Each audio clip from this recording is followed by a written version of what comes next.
di era revolusi industri 4.0 sekarang, di mana manusia dengan komputer saling berkolaborasi, bukan berkompetisi, di mana manusia adalah mitra dari robot, aplikasi, atau komputer. Universitas Budi Luhur masuk dalam 100 universitas terbaik di Indonesia.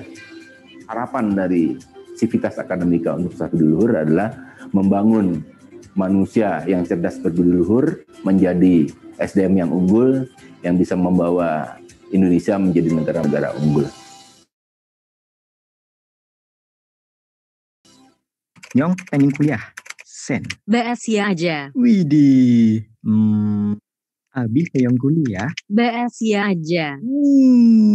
Mantap. Awak pengen kuliah. BSI aja.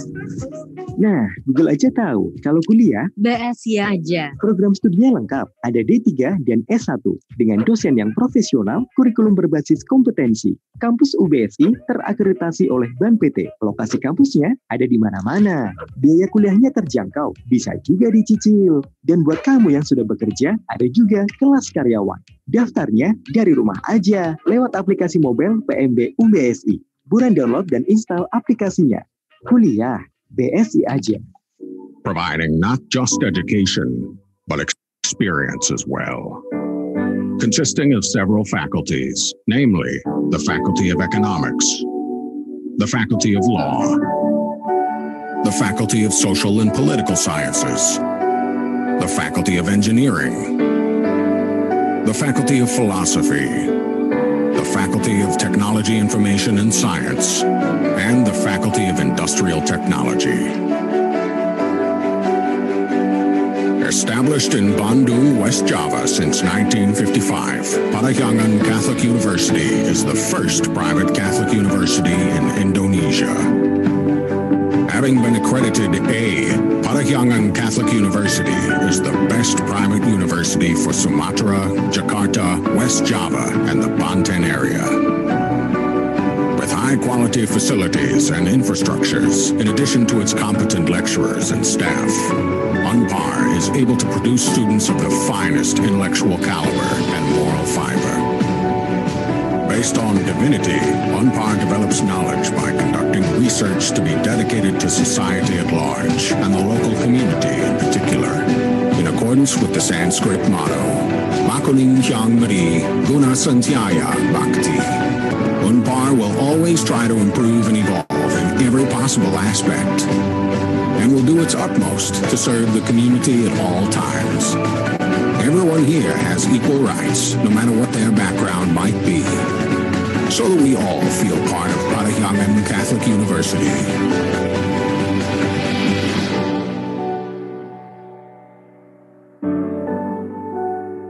Universitas Komputer Indonesia Unikom Bandung, juara dunia ICT 2019, nomor 1 juara Asia ICT 2018, 9 tahun juara dunia kontes robot internasional Amerika Serikat, 7 tahun juara Asia Pacific ICT World APIKTA, 4 tahun juara ICT ASEAN Skills Competition, dan berbagai prestasi nasional dan internasional.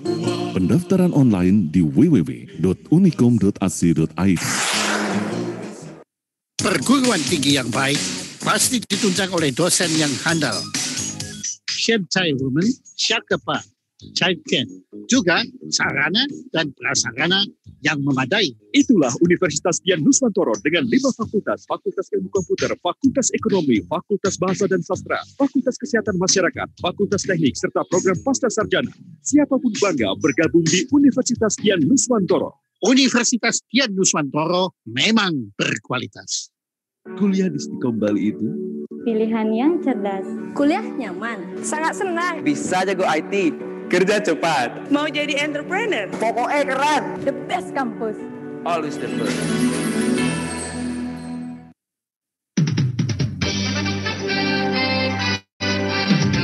Universitas Basuda, the real choice for every generation. Saya belajar di Unpas, dikenakan Unpas memiliki kualitas yang baik. Unpas sangat memperdulikan pihak mahasiswa. Lihat, ini teman-teman saya dari China, Kazakhstan, Austria, ikut Festival Gamelan Internasional dan jadi yang terbaik. Universitas Pasundan, the real choice for every generation.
Universitas Raharja yang dikenal dengan nama Green Campus letaknya sangat strategis, berseberangan dengan hotel berbintang dan pusat perbelanjaan terbesar di kota Tangerang, Tang City Mall.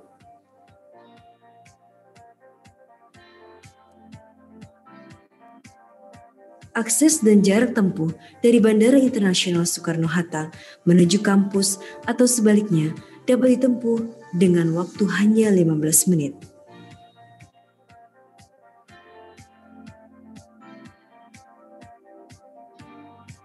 Akses dari pusat pemerintahan dan pusat pelayanan masyarakat Kota Tangerang hanya 7 menit. Akses perjalanan melalui tol Jakarta Merak sangat dekat, dapat ditempuh hanya dalam waktu 5 menit.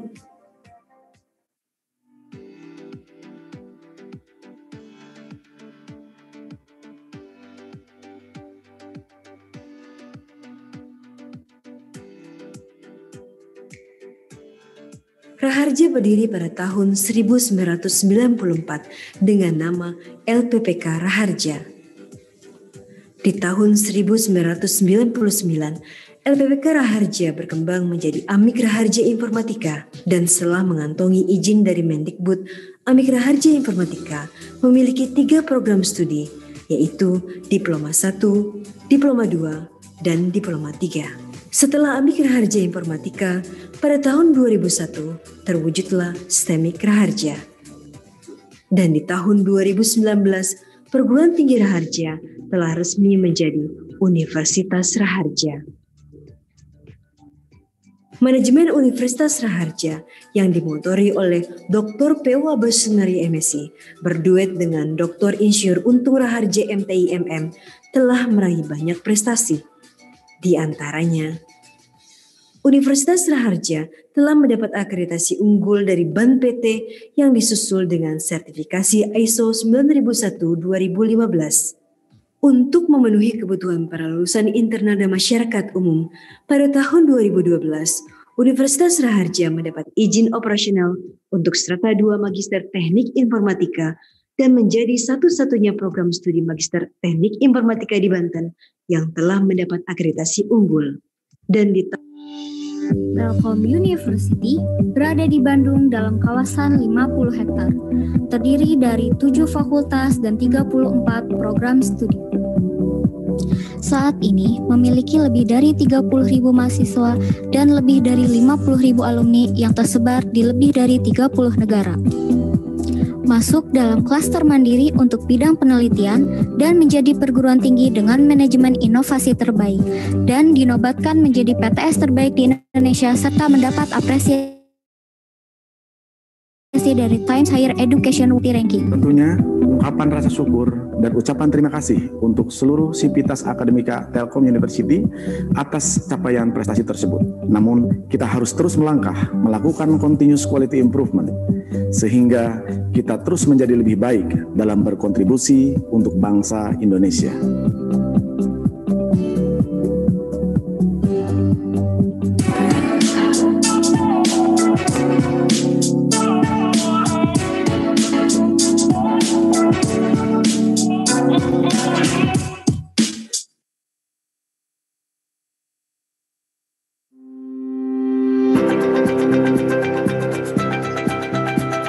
Medan is the capital city of Indonesia province of North Sumatra.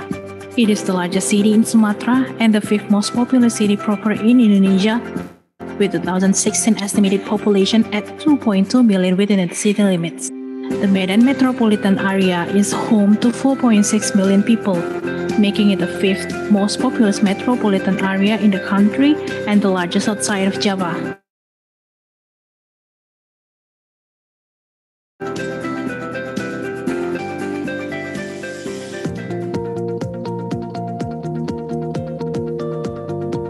Established in July 1996 as a one-year integrated computer and English program with the name Potensi Utama by Hajah Nuryandi BA as the founder.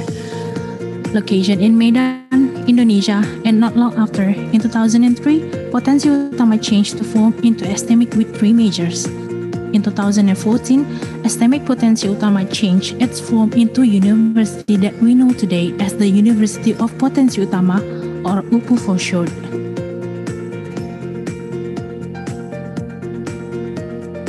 Assalamualaikum warahmatullahi wabarakatuh.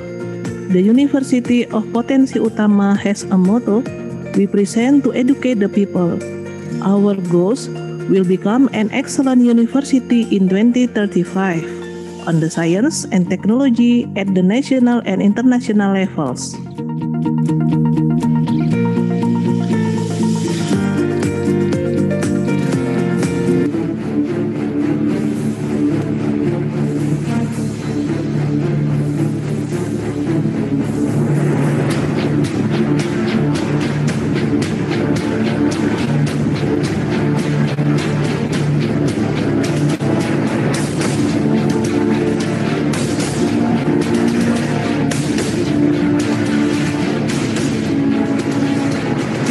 Ganesha, the purple campus, the winning campus.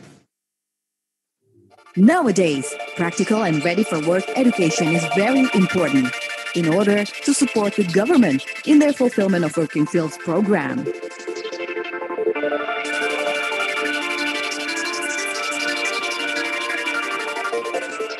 A competence-based higher education is one of the solutions in developing a much advanced and independent in Indonesia. The quality of human resource depends on the education system and a good design of curriculum based on the future demands of working fields in many advanced and modern areas of business and industry.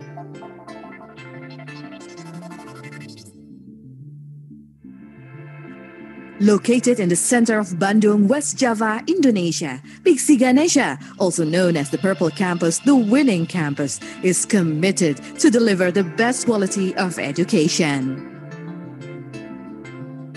It is proven by our experience of running campuses all over Indonesia with more than 15,000 students, We also run vocation schools and hospitals, hotels, and other business units under the Pixie Ganesha Group.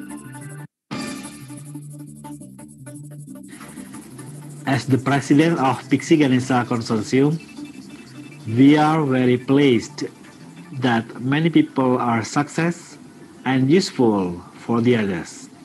Jimmy, kamu lulusan mana sih? Lama banget kerjanya. Ada apa ini?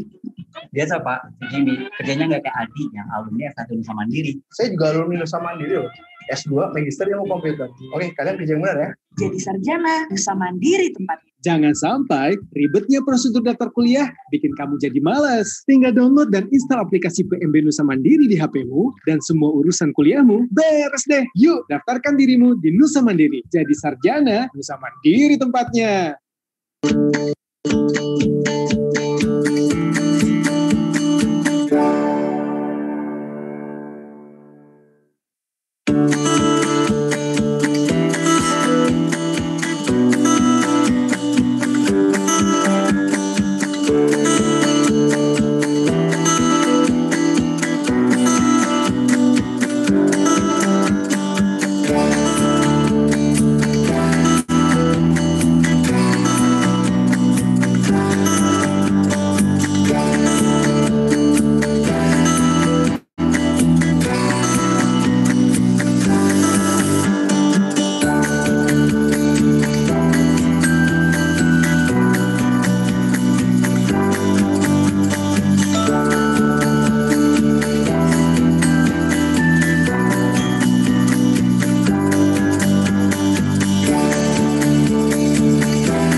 Institut Sains dan Bisnis ISB Atmaluhur merupakan perguruan tinggi pionir dan terdepan dalam penyelenggaraan pendidikan tinggi di bidang teknologi, informasi dan komunikasi, serta bisnis digital di Provinsi Kepulauan Bangka Belitung, yang beralamat di Jalan Jenderal Sudirman, Kelurahan Selindung, Kecamatan Gabek, Kota Pangkal Pinang, Kepulauan Bangka Belitung.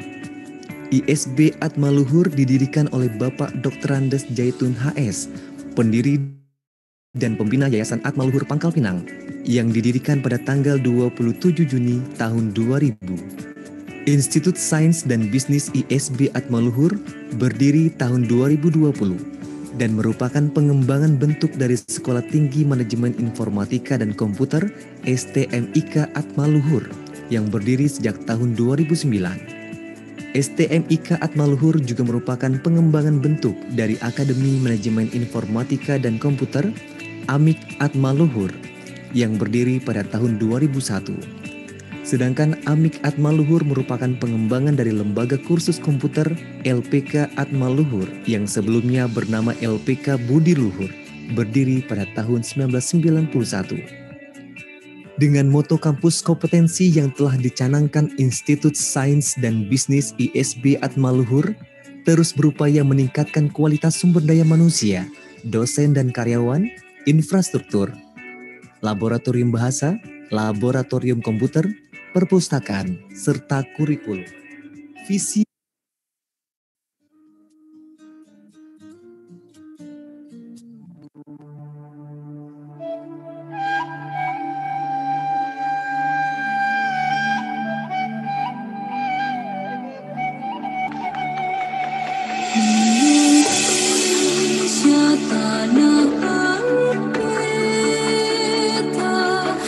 Pusaka abadi nan jaya.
welcome to the 5th ICIC Apticom 2020 virtual event to you all. This conference is being held online because of the COVID-19 coronavirus pandemic. The 5th ICIC Apticom 2020 raises the theme towards Smart Society 5.0 through accelerating digital transformation using pervasive technology in Industrial Revolution 4.0. With presenting two main speakers, namely Professor Dr. Abdul Wahab Abdul Rahman from Kuliah of Information and Communication Technology, International Islamic University, Malaysia, and Professor Dwi Hendratmo Widiantoro from the School of Electrical and Informatics Engineering, Bandung Institute of Technology. Let us welcome the Master of Ceremony, Mr. Zainal Abidin and Mrs. Martinda Intan Permatahati.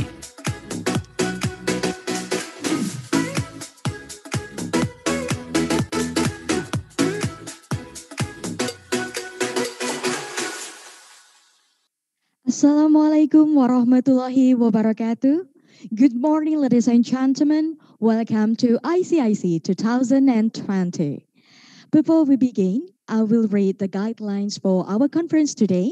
The first one, for presenters, please make sure that you already rename your Zoom ID with your paper ID underscore your name. Once again, your paper ID underscore your name. And the second one, do not send this conference Zoom meeting link to anybody who has not registered to this conference, since we are going to remove uninvited attendees. The third one, if you have any question during the presentations, you can use the chat room feature. You have to mention your identity, your institutions, and to whom you are addressing your questions. Some questions will then be read out in the Q&A part of the sessions and answered live by the speakers. The fourth one, in the discussion session, participants who want to give the questions directly to the speakers, you can use the raise hand feature so the committee can unmute your microphone. The fifth ones, during the plenary sessions, only the speakers or panelists who speak to give the presentations. This is intended to minimize noise distractions when the discussions takes place. The last, attendees have to fulfill the questionnaire as an obligation to get your e-certificate. The questionnaire will be given in the middle of the conference. Therefore, you need to stay tuned and do not skip the presentations. That's all the ground rule for this conference. ICIC 2020 is part of Apticom National Meeting Programs. We want to thank all our sponsors and co-hosts without whom we would not be able to put this event together. We would like to thank our generous sponsor for supporting these events, our gold sponsor, Emurgo and Oracle, and our bronze sponsor, LSP Informatika. We also would like to sincerely thank you to our main co-hosts, Universitas Bina Sarana Informatika, Universitas Gunadarma, STIMIK Nusa Mandiri, Institut Teknologi dan Bisnis Tikom Bali, Universitas Komputer Indonesia Bandung, Telkom University, Pinus University, Politeknik Piksi Ganesha, Universitas Dianuswantoro. Next, we would like to thank you for our supporting co-hosts, Universitas Raharja, Universitas Budi Luhur, Universitas Potensi Utama, Universitas Parahyangan, Universitas Pasundan, and STTB Bandung. Ladies and gentlemen, now let us bow our head and pray together. Before we begin the conference, pray begin.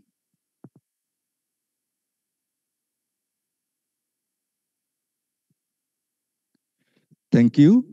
Ladies and gentlemen, now let's begin the 5th International Conference on Informatics and Computing Information 2020 with the themes Toward Digital Economy Sovereignty Through Empowering Artificial Intelligence in Industry 4.0.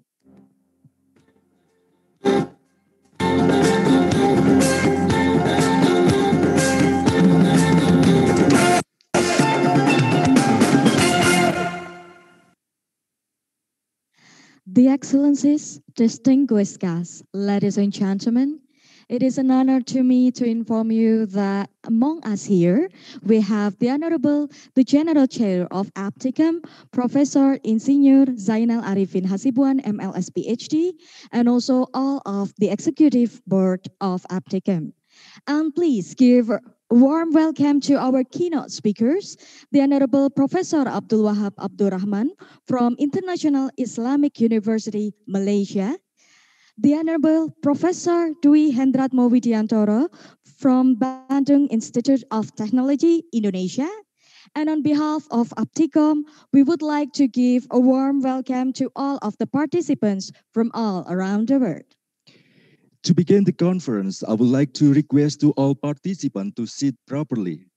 Let us sing the national anthem of Indonesia, Indonesia Raya.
Thank you, ladies and gentlemen. The next agenda is the committee chair's report.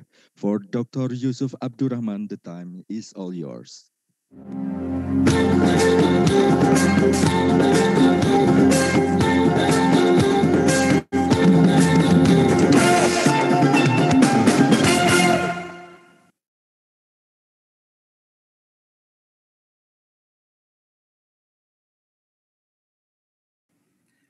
Okay, thank you, Pak. Okay, to Honorable Chairman of Apticom from Ucok Zainal Hasibuan, to Honorable Chairman of Rakornas 2020, General Secretary Sekjen Apticom from ABEN, Ahmad Beni Mutiara, to Honorable and distinguished keynote speakers from Abdul Wahab Abdul Rahman from Faculty ICT, International Islamic University, and Prof. Dwi from ITB, Bandung Institute of Technology, and to all presenters and participants of ICIC 2020. Assalamualaikum warahmatullahi wabarakatuh and very good morning. As organizing chair, allow me to do some report related to the conference. The ICIC 2020 is the 5th annual conference which has been started from the first conference in the year of 2016 in the beautiful islands Lombok, Mataram City. The ICIC is the conference in the general area of computer science, computer engineering, information system, information science, and information technology areas. The output of the conference has been published. The output of the previous conference has been published in IEEE Export of Digital Library, which is indexed in major indexed Scopus in Web of Science. Initially, the ICIC 2020 will be held in the last October, offline in the beautiful city of Gorontalo. However, due to pandemic COVID-19, after getting approval from the IEEE SQ, this conference has been rescheduled in this November, today and by tomorrow, 3rd and 4th November 2020 by virtual conference. and it is a part of the annual conference meeting Rakornas of Apticom, which has been officially opened and launched yesterday. There are 246 papers submission, and only 127 papers accepted, which is around 52 acceptance rate only, means 52% only. The acceptance paper will be presented in the one of the 6 parallel and track sessions and will be published in the conference proceeding value.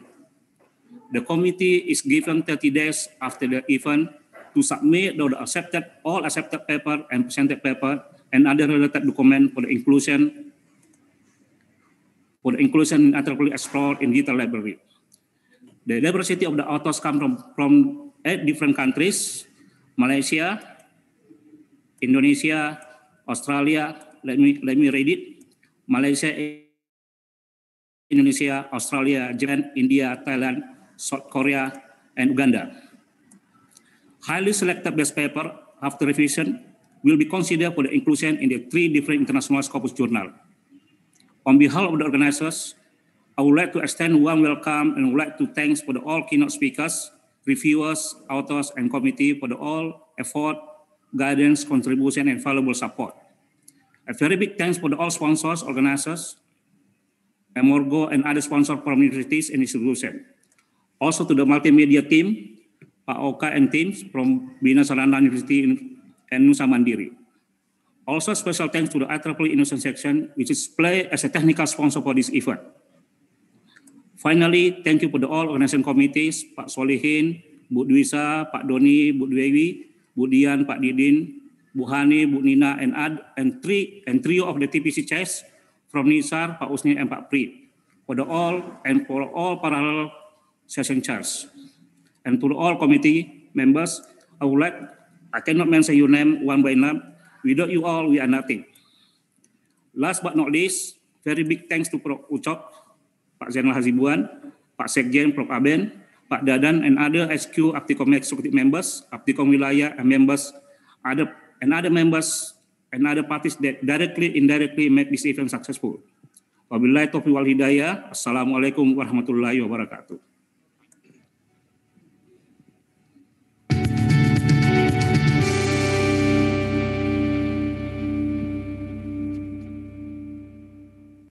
Thank you, Dr. Yusuf Abdurrahman. Ladies and gentlemen, for the opening remarks, let's invite the General Chair of Apticom. Please welcome Professor Insinyur Zainal Arifin Hasim.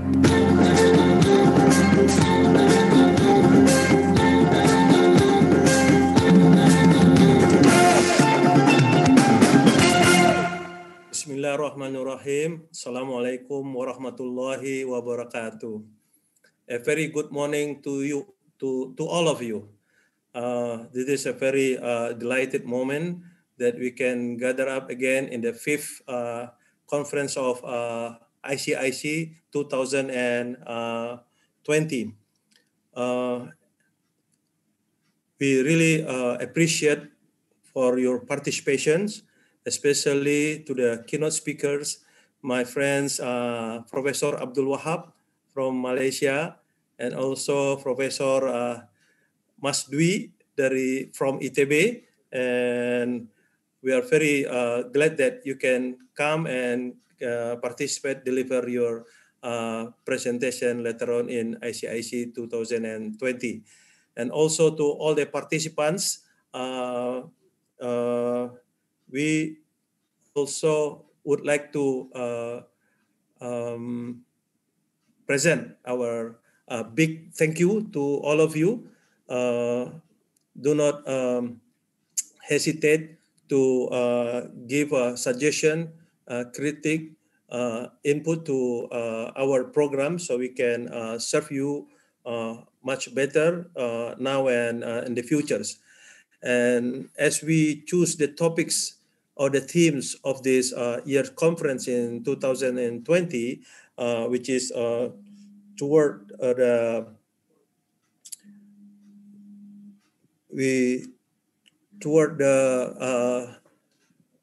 human resources that really acquainted with artificial intelligence and purposive technology, we are aiming and welcome the new era, especially a new normal, and everything changed and everything being disruptive. And at this moment, it's a good moment for all of us to share knowledge and experience so that we can advance our knowledge as well as our experience in our field, especially in the fields of information technology and communication, artificial intelligence, and computer science. And again, on behalf of Apticom, I would like to say a very big thank you to all of you, especially again to the keynote speakers, invited speakers, participants, and also paper presenters, and enjoy the conference, and also look forward to see you again in all activities of this event. Thank you very much, and enjoy the conference.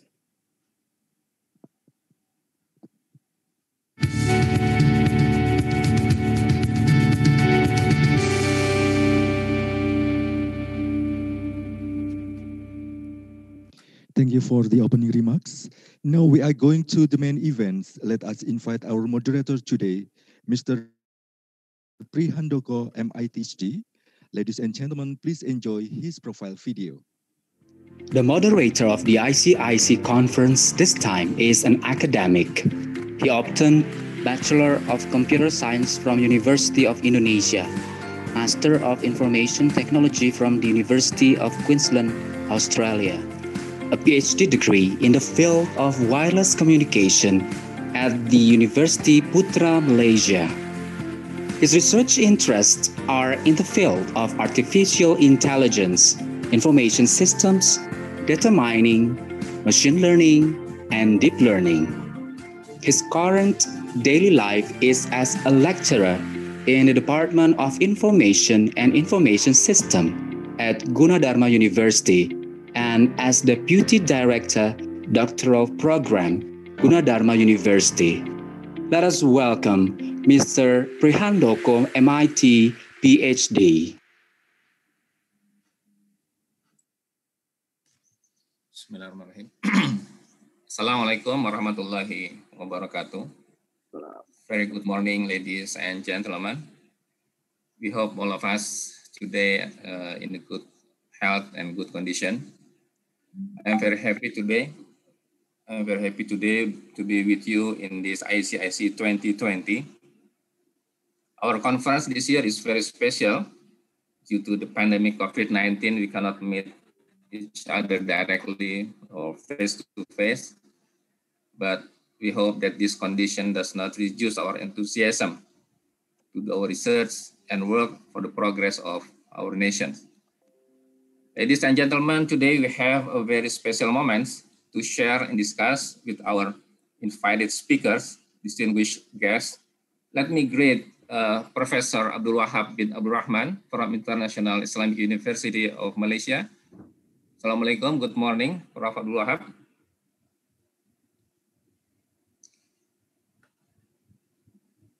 I hope you have been here. And also we have Professor Dwi Hendratma Widiantoro from Bandung Institute of Technology. Good morning, Prof. Dwi. Good morning. It's nice to meet you. Thank you, Prof. Dwi. Our speakers will share and discuss with us about the cutting-edge technology in the field of computer science and information technology. I hope all of you will enjoy our discussion today and get some ideas and inspirations for our research. For the first presentation, we will listen to knowledge sharing from Professor Abdul Wahab, who will deliver the talk with the title Computer Science and Mental Health through Neurophysiological Interface Framework. For those who want to ask questions, you can write it in the chat room and I will read it after the presentation. Now, I invite Prof. Abdul Wahab to deliver the speech, and before that, let's see his video profile. Abdul Wahab bin Abdul Rahman obtained his BSc in Telecommunication Engineering from Essex University, Colchester, England. His MSc degree in Electronic Engineering from the National University of Singapore, and his PhD degree is from Nanyang Technological University. He has been in the industry for more than 25 years, including Singapore Telecom, Texas Instruments in Singapore, and Hewlett-Packard Company in Singapore and USA.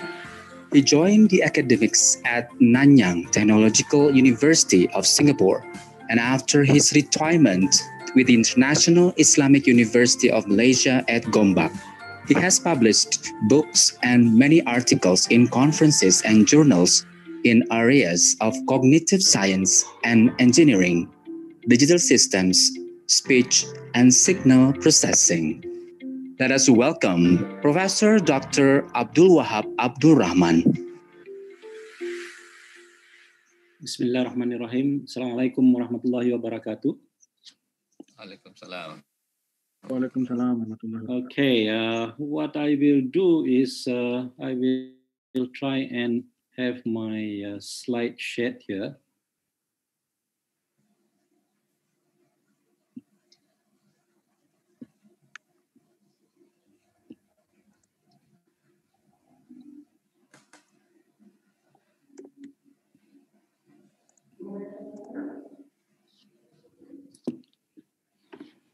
Just take a moment.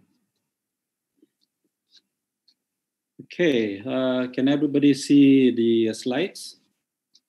It doesn't work, Prof. It doesn't work? Yeah. Maybe the committee can help. Yeah, maybe you guys will open up for me. Okay. Boleh bantu. Stop.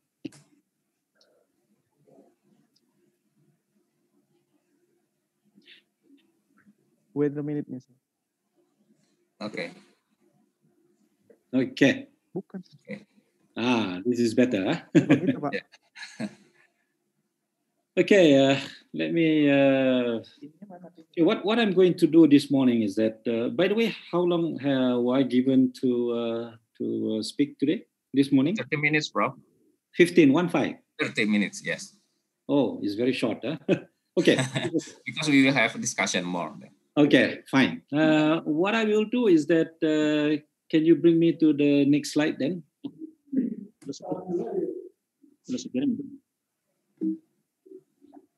Okay, next slide. I will just go through this one very quickly. Next slide. Okay.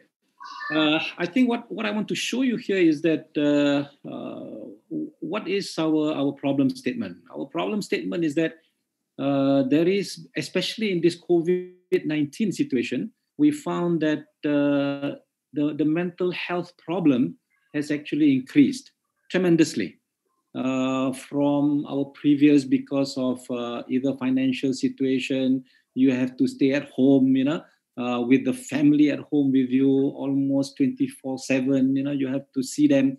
So a lot of this mental problem is really picking up, And in fact, most of us are emotionally exhausted, So therefore, in this case, how do we detect them? How do we determine, how do we basically know what to do? But this kind of mental or emotional kind of exhaustion not only exists during COVID, but also it exists even before COVID, and it will be even worse after COVID. So what can we as engineers, computer scientists do, rather than leave it to the psychologists, to the psychiatrists? And and I know today, the number of psychologists and psychiatrists in the country, whether it is in Indonesia or in Malaysia, in Singapore, we don't have that many psychologists or psychiatrists. So we really have to do something that we can help these psychologists and psychiatrists. What I'm going to show you here is that what we engineers or computer scientists can do in order to help them expedite some of this kind of analysis and analytics. Of course, I'm not going to talk about the bigger picture, the big picture of talking about big data analytics, but just focusing on what we can do as engineers, so that at least we have the first part of it. Okay, next slide, please. I'm going to skip this. Next slide, please. After all, I only have 15 minutes. Okay, what is important is that I'm not going to basically just take a look at the whole thing from the perspective of engineering. I have to look at it from the perspective of the psychologists and psychiatrists. Most importantly, we know that the psychologist is using this thing called affective space model. This affective space model says that every emotion, every feeling, every mood, we can actually define them in 3 basis functions. But here I'm going to show you only 2 basis functions, which is the activation and the we call it the arousal and valence. The valence is where we have like unpleasant feeling, the pleasant feeling, For example, you can see from here the quadrant that I have, the top right quadrant is where we have the happy quadrant, the left top quadrant where we have the stress quadrant, and then the bottom quadrant where we have the arousal, which is negative arousal, like for example, when you are calm, you are bored, So these are the kind of things that the psychologists have defined. But what is very important is how can we take all this, and translate them so that we can use it for measurement. There are 2 different things that I want to stress in this particular case. One is speech. I work on speech for a long time, but then I have switched from speech into brain also in addition to it. And also the other one is your heart, because the heart is also very important, and that determines what we call CALP. But for this particular keynote, I'm going to only talk about the brain and how we can actually measure the brain wave patterns, which is available using what we call the electroencephalogram or EEG device. Okay, and EEG devices previously are very, very expensive, but now you can get EEG devices very cheap, and a lot of these are going to be available. And so therefore, I'm trying to get you engineers and computer scientists to come and join me to do a lot of this analytics as far as using this brain wave pattern analysis. Okay, next slide, please. Okay, first of all, emotion. When we talk about stress, like mental sickness and so forth, it involves emotion, it involves stress, it involves, we call it the dysphoria, the DASS, D-A-S-S, which is depression, anxiety, and also stress. And these are fully defined as far as the psychologist is concerned. But how can we translate some of this information by measuring the brainwave pattern directly? And from there, we can make a better conclusion. So this is where I'm introducing what we call the neurophysiological interface of effect that allows us to measure the brainwave patterns. And from the brainwave patterns, now I can have a very good idea whether this individual has stress, no stress, whatever it is, and so forth. Okay, so next slide, please. Next. Okay, of course, in the case of the EEG, right today, there are a lot of methods that we can measure. But please, whatever it is, whoever wants to do the measurement, make sure you are trained to do the measurement. All our researchers here are quite well trained by my friend from Netherlands. He is very good in using the EEG devices. And this one here is without the cap.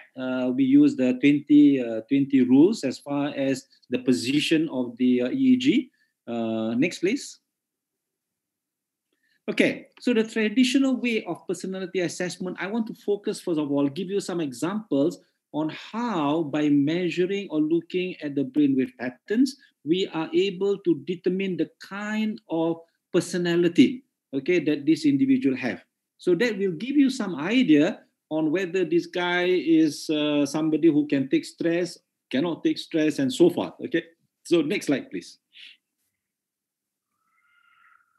So the model or the framework is based on, if you look at the top side where I have the EEG-based emotion recognition system, this is where I try to recognize the 4 different types of emotion based on the what we call the IAP. IAP is the International Affective Picture Standards. That is a standard by the psychologists that if you look at a certain picture, you should feel happy, you should feel fear, you should feel sad, or you should feel calm. So from these 4 emotions, I can now extract from what I've shown you just now, the valence and arousal for the happy, fear, sad, and calm. So from these different or 4 quadrants that I have, now I try to make the correlation between the neo-FFI. This neo-FFI is the psychological tools or instruments that they use to measure personality. For example, you have neuroticism, extroversion, openness, agreeableness, and conscientiousness. In this particular case, let's say that we want to measure about conscientiousness in the individual. So if we know that this guy is very hardworking, he's very conscientious, then therefore in this case here, maybe we can utilize him. Maybe we can understand him better through how he handles stress and so forth, okay? So therefore there is some correlation. But later I will show you, in addition to that, we also have what we call the dysphoria measurement.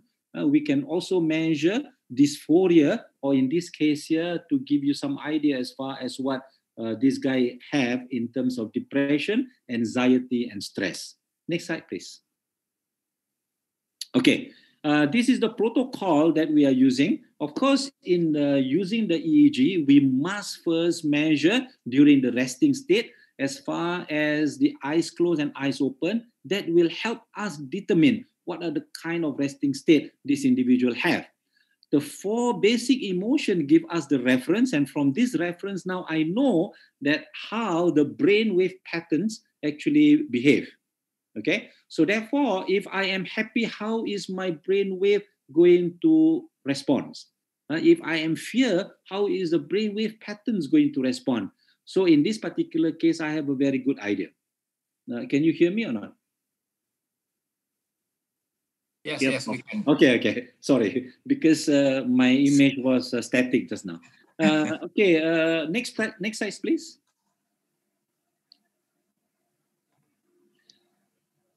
Okay, can I have the next slide?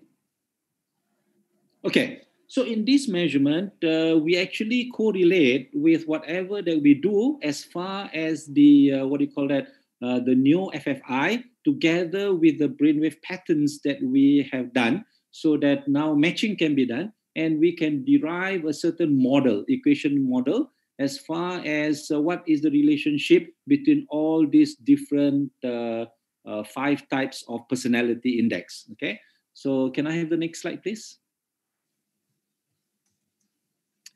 These are some of the measurements that we have done using the brainwave pattern to extract. Actually, in this particular example, I'm using 50 subjects, but I've only shown you 12 here.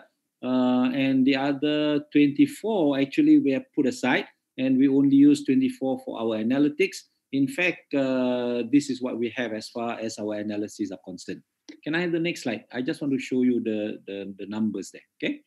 And these are the correlation of the NEO and NEOAC, the neuroticism, extroversion, openness, agreeableness, and the conscientiousness. Okay, these are the measurement from the psychological instruments. Okay, so next slide, please. Now, other than measuring from the psychological instruments that we use those numbers, we also have just 0 and 1 or +1 and -1.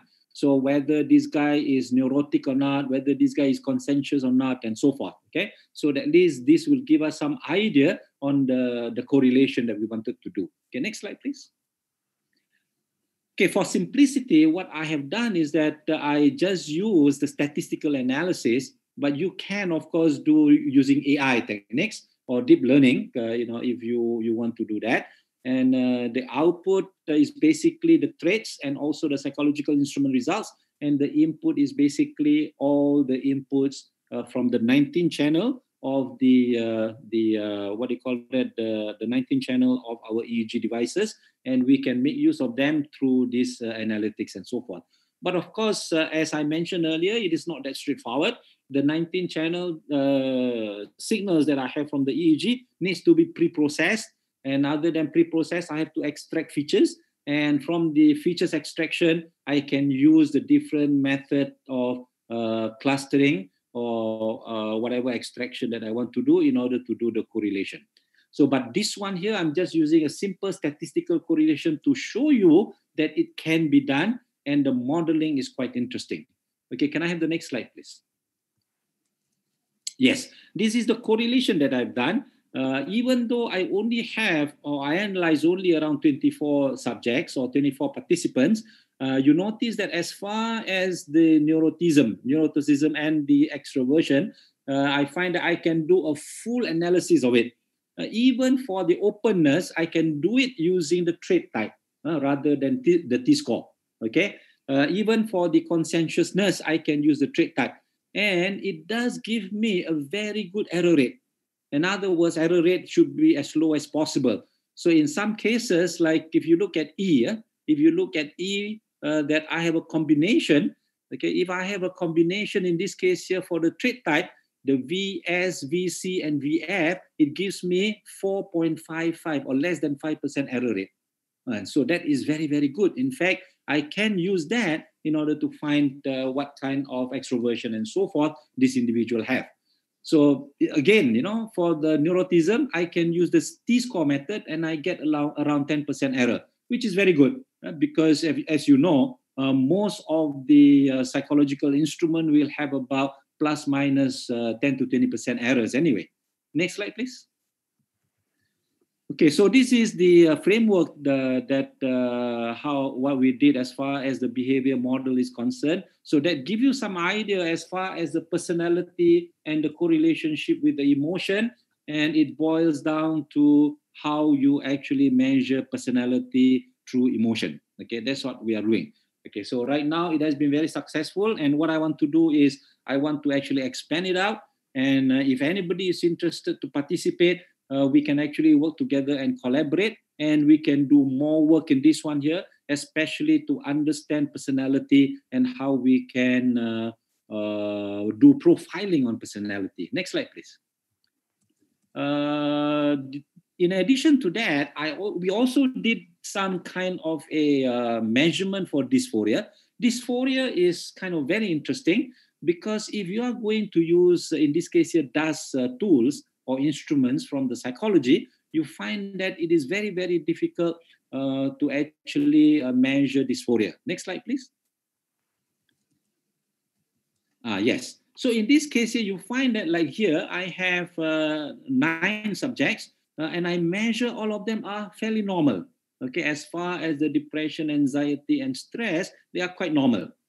But next slide, please. When I use these other instruments, we call it the NDS, okay, Niporian instruments here from the psychological perspective, you can see the results there indicate that, hey, I have subject 1, 2, which is mild, subject 3 is quite severe, and then subject 7 and subject 9 is also quite severe. And what I did was I tried to correlate this using the same technique or similar technique as far as the previous personality types of measurement. Can I have next slide, please? And I find that we can do the correlation in this one here by just looking at the negative emotion. Okay, so therefore in this case here, we found that the NPIA or neurophysiological interface of effect or framework can be used to measure DAS and also dysphoria of individuals through the use of brainwave analytics. Of course, in some cases, we just use statistical analytics. We can also extend that to using deep learning and also to AI. Precursor emotion is very, very important. There is another topic on precursor emotion that we were looking at, especially in driving types of analytics. Robustness of the measurement due to non-generalization. You notice that if we are using the brainwave pattern, we cannot generalize. It is almost impossible to generalize. That is why it is very, very important for us to make use of this psychological standard emotion. That means the IAPS. IAPS is the International Affective Picture Standards. These are standards that tell us how you feel when you look at those pictures. Okay, the usefulness of the 5-factor behavior correlation is very important. Let's go to the next slide. I will show you very quickly how we make use of the NPIA to actually try and detect, in fact, autistic children right at a very, very early stage. Okay, and this one here, we are working together with Penawa Hospital down in Johor Bahru to actually try and understand. Because right now they are using, after they do the analysis on the psychological instruments, they now analyze the brainwave patterns using the fMRI. Okay, but fMRIs are very expensive. It costs at least about 1,000 ringgit per scan. So by using our instruments as far as the EEG, it will be much faster and it is portable. So we can have the instruments goes to the school, and then we can basically profile the entire student in the school. So that's what we want to achieve. Next slide, please. Okay, these are some results that even during the eye open, based on our understanding of some of the analysis that has been done, okay, so if you see this particular pattern where you have an N type of pattern, okay, for the different alpha, beta, and gamma wave for the brain, you will find that in this particular case, subject A is quite normal, okay? Subject B is kind of interesting. This subject B is actually autistic children, okay? And so is subject D in this particular case. So you can see that for the subject, if the wave is actually like an N shape, then you find that this particular individual is normal. But if the U shape, then it is basically telling you that we actually have an autistic children. So therefore, in comparison, we found that, hey, both using the time domain approach and the NPIA approach that we have give a very close results. But in addition to that, can I have the next slide, please? Okay, we found that the results using the NPIA are more robust. Okay, next slide, please. There you are. In the NPIA, you can see here, it gives you a U shape. Okay, it gives you a U shape. Whereas in the time domain approach, it gives you a straight line.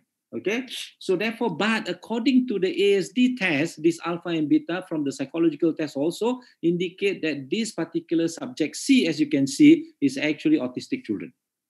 Okay, so therefore, in other words, the NPIA here is a very useful means because we approach through the emotion of the individual.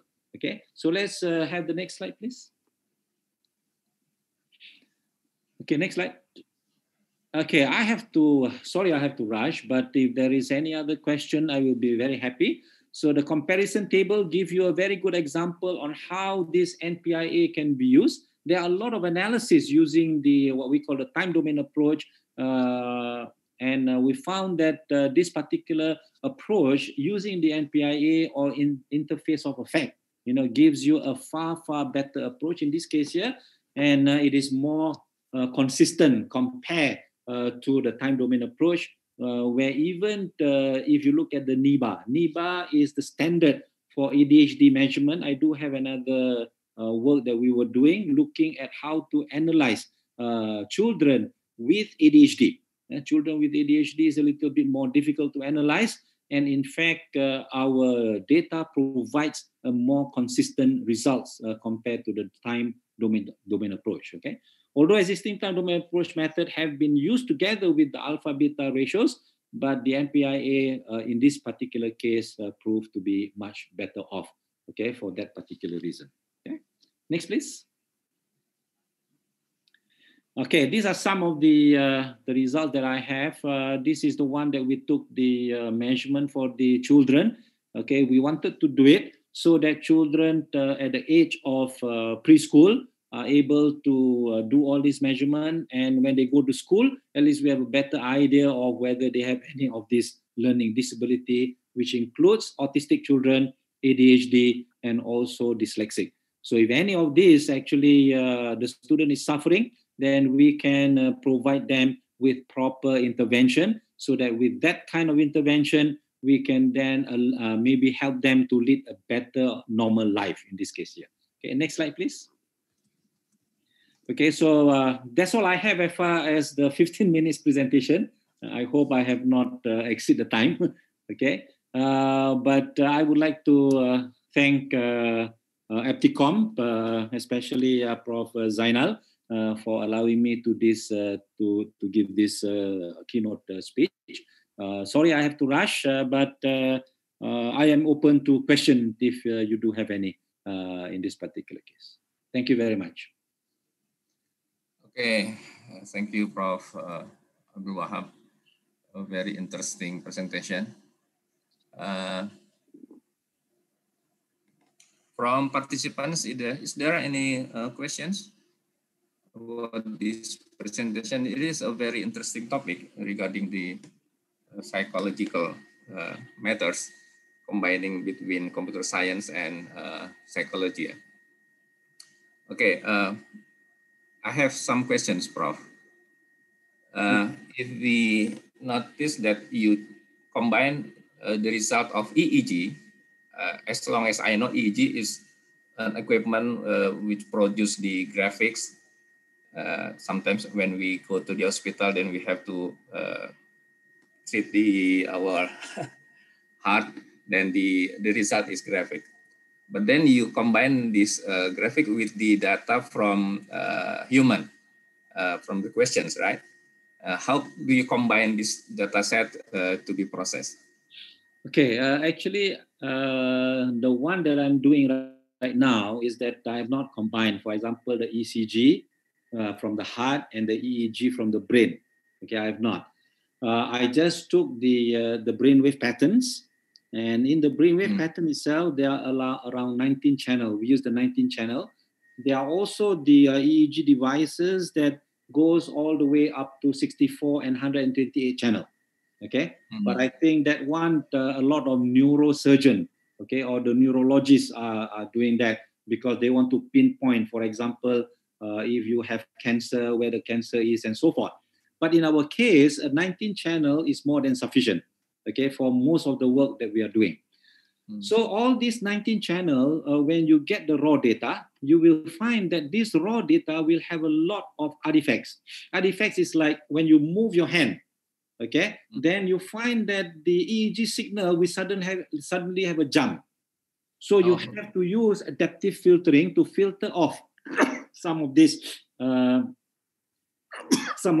artifact. Okay, for example, I have some of my PhD work, my student PhD work, that actually try to remove all these artifacts, especially when you analyze people with what do you call that? Sawan. Jadi when you have the sawan, actually the brainwave pattern suddenly goes very, very high, and you have to get rid of them.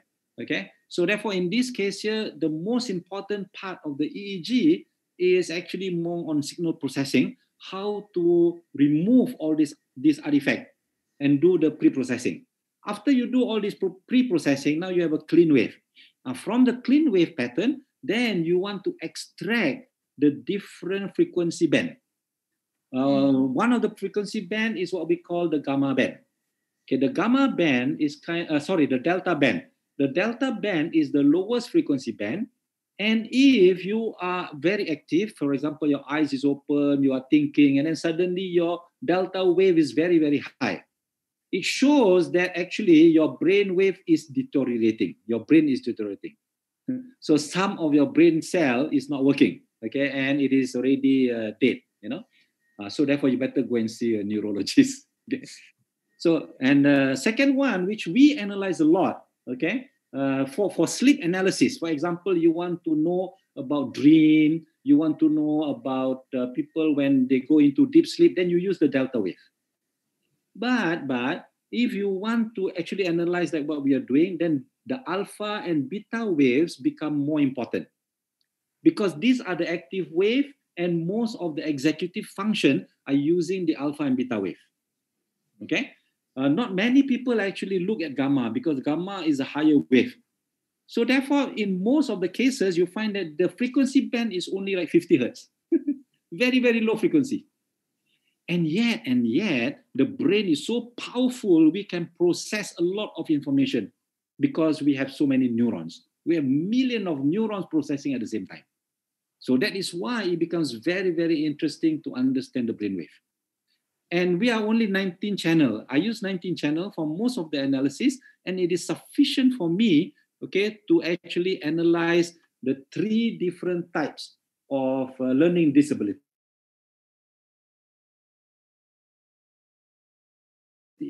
In this case here, we talk sick children and also the ADHD, okay?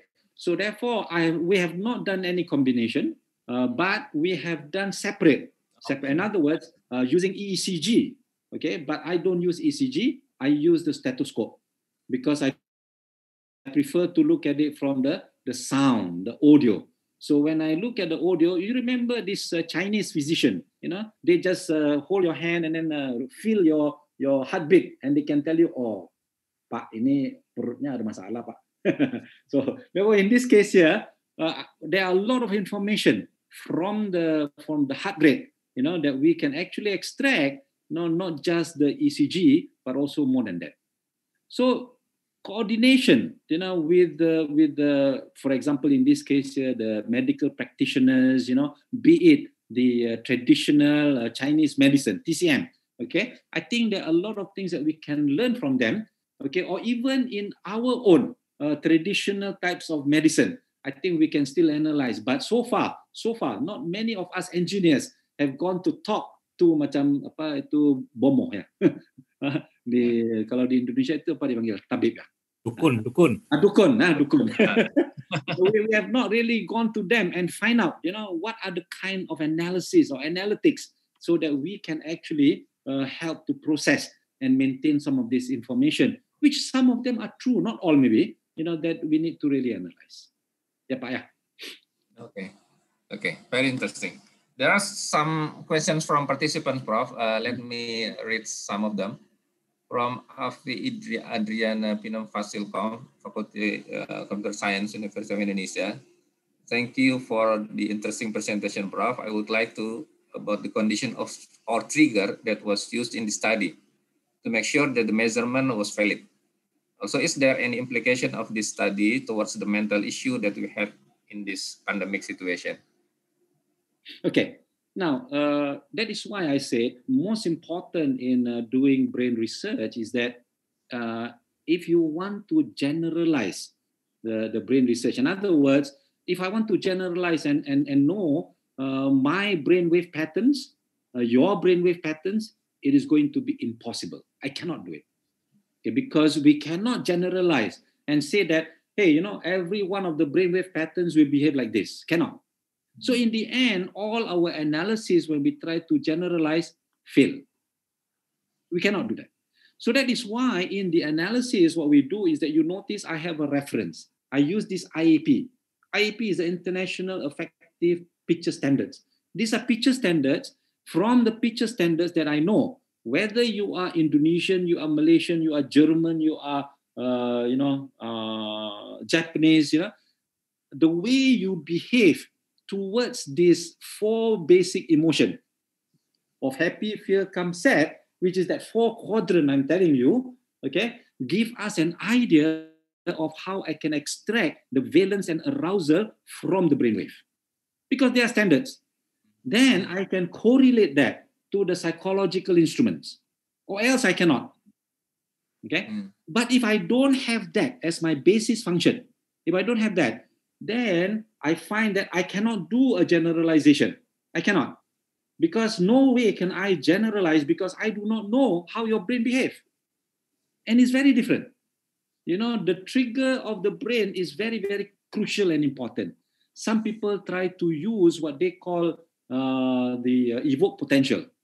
But they have not been successful. They can only kind of maybe look at it from the 10% of the population.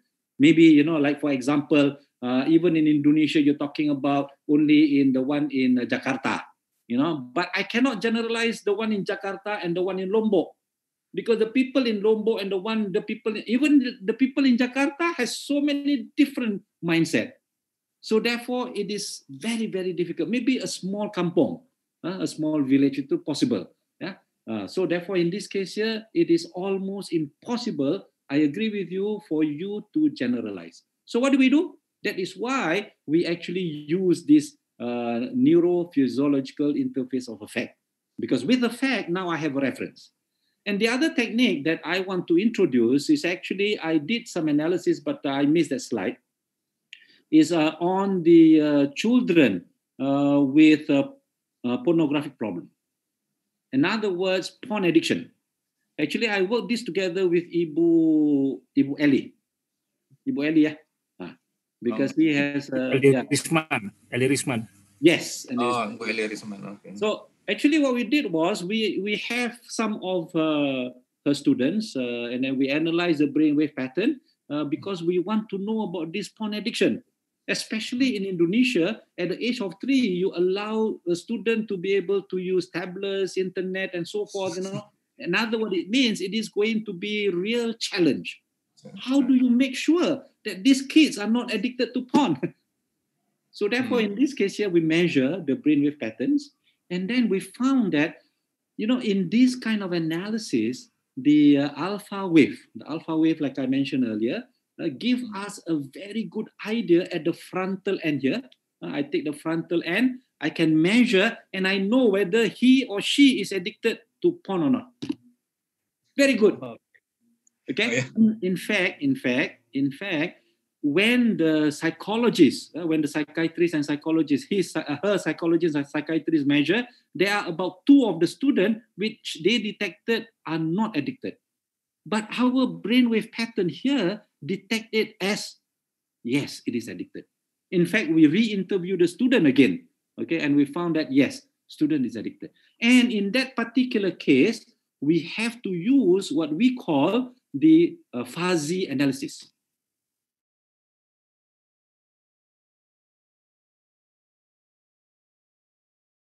You see, because it is a analysis. So therefore, in this case here, in addition to the normal analysis that you are using AI, you may have to introduce the fuzzy type of analytics, where in this case here, at least we have a more human-like type of analysis rather than the just AI alone.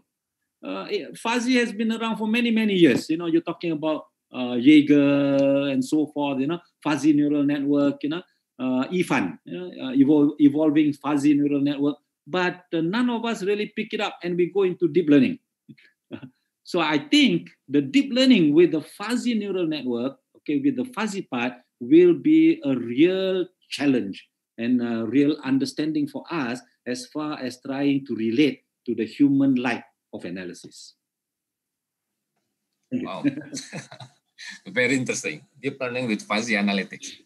Okay, there are 2 more questions, Prof. Wahab. From Bhargav Krishnamurti from Anna University. How much of an impact does noise have in EEG experiments, and how do you overcome this? Okay. And also the second question from Mam Susi, I think, is there a relationship mental health and digital well-being? Is there any relationship mental health? I answered the last one first. I think that there are a lot of correlation of the mental health as far as the human are concerned, okay, the human well-being. But as far as digital well-being is concerned, I'm not sure what you mean by digital well-being. But I would like to look at the digital well-being here as what we have today in terms of technology, okay? And as you know, one of our biggest issue when we have this pandemic, that everybody has to go online, what is the biggest problem with our student? One of the biggest problem with the student is that we find a lot of cheating cases. Opportunity for student to cheat, So therefore, this one here, it is a big problem. A mental problem we have to handle. 2, okay, and because of that, you are to face even our kids, in school, they have to go online also. So who is now having a mental problem? The teachers and also the parents, because the parents at home now also have mental problem because they have to cater for the kids. So I think the mental relationship to technology in this particular case is that we are not really ready, for that kind of work, because it is so abrupt that we have to use it. So by hook or by crook, everybody is using it. But that is why I think we have to allow sometimes to get used to it. Students who have to take 6 courses per semester, maybe we don't need to. Maybe at this situation only takes 3 rather than 6 or 8 courses. They are just kidding themselves. And because of that, they have to cheat, they have to copy, they have to do a lot of things. So I think that, to me, yes, as far as the digital well-being has a lot of very close relationship to mental well-being. Okay. On the issues of, noise. Noise. Oh, yes, dealing with EEG, because EEG is in microvolts. The brain wave, the electric current on the brain wave is so small that we need to amplify them. It's something like you take at a satellite, the satellite signal that you get from the satellite itself to the Earth station. And the signal is so small that you have to amplify so many times. Can you imagine you also amplify the noise? So how do you get rid of all the noise? So this is a challenge as far as signal processing is concerned. Okay. So for those of you who are doing signal processing, yes, this is a real good challenge for you. Okay. That is why sometimes a normal filter cannot work. We have to use adaptive filtering.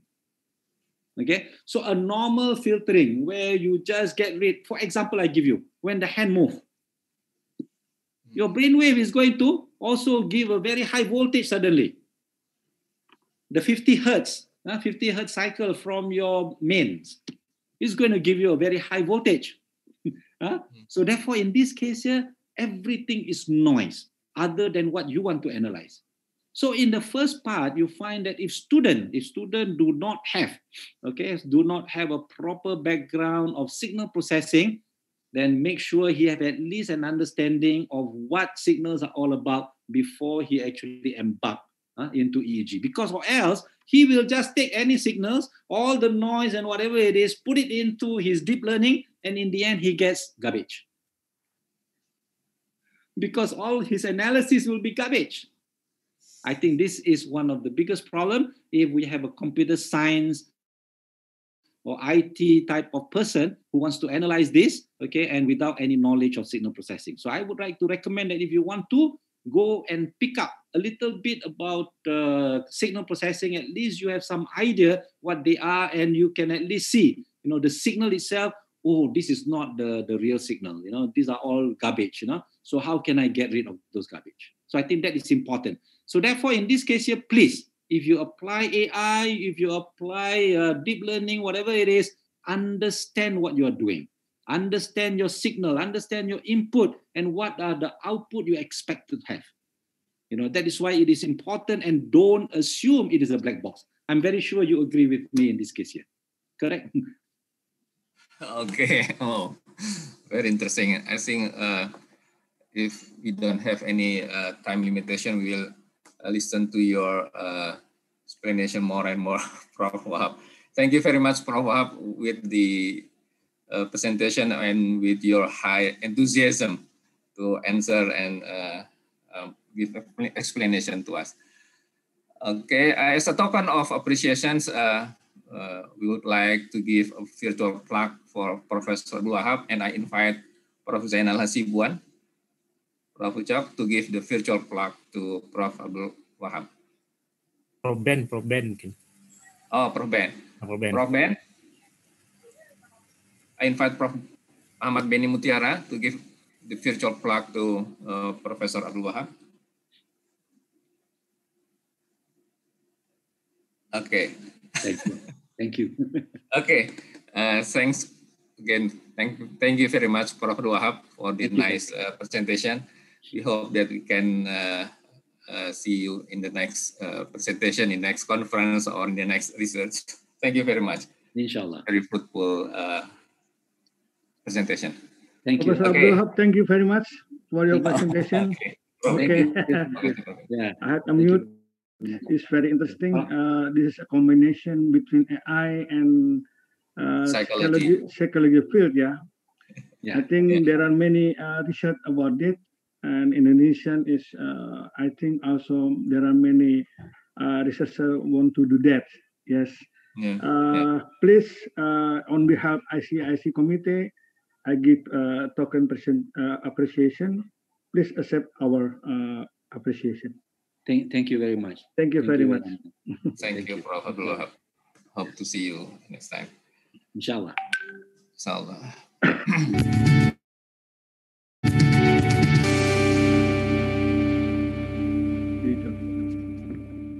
Okay, ladies and gentlemen, participants. Now we come to the second presentation that will be delivered by Professor Dwi Hendratmo Widiantoro from Bandung Institute of Technology. Prof. Dwi will share with us about the product review summarization, state of the art, challenges, and opportunities. It seems that the topic is really close to our lives, yeah? Again, for those who want to ask questions, please write it in the chat room and I will read it after the presentation. Now I invite Professor Dwi to deliver the speech, and before that, let's see the video profile. Professor Dwi Hendratmo Widiantoro is currently the faculty member at the School of Electrical Engineering and Informatics, Bandung Institute of Technology. He serves as editorial board in the Journal of ICT Research and Application, as well as in the International Journal of Electrical Engineering and Informatics. He received the MS and PhD degrees in computer science from Texas A&M University in 1999 and 2003, respectively. His research interests include machine learning, information summarization, information extraction, information classification, as well as pattern recognition. Let us welcome Professor Dwi Hendratmo Widiantoro.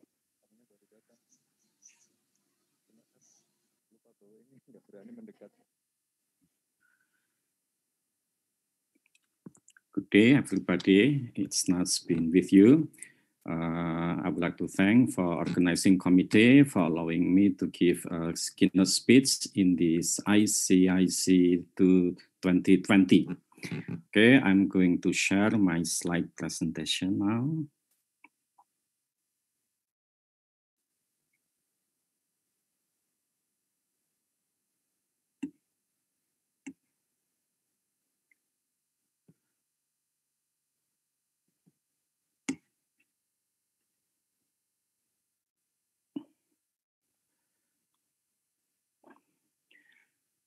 Well, as mentioned in the title, I will give a review on the product review summarization.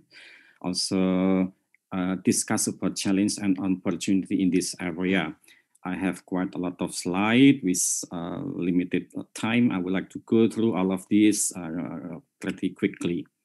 So as you might have already known that currently there are rapid growth of e-commerce with so many products ranging from electronic, hotel, food, movie, service, and so on that are available and accessible from the e-commerce. And there are also many forum review.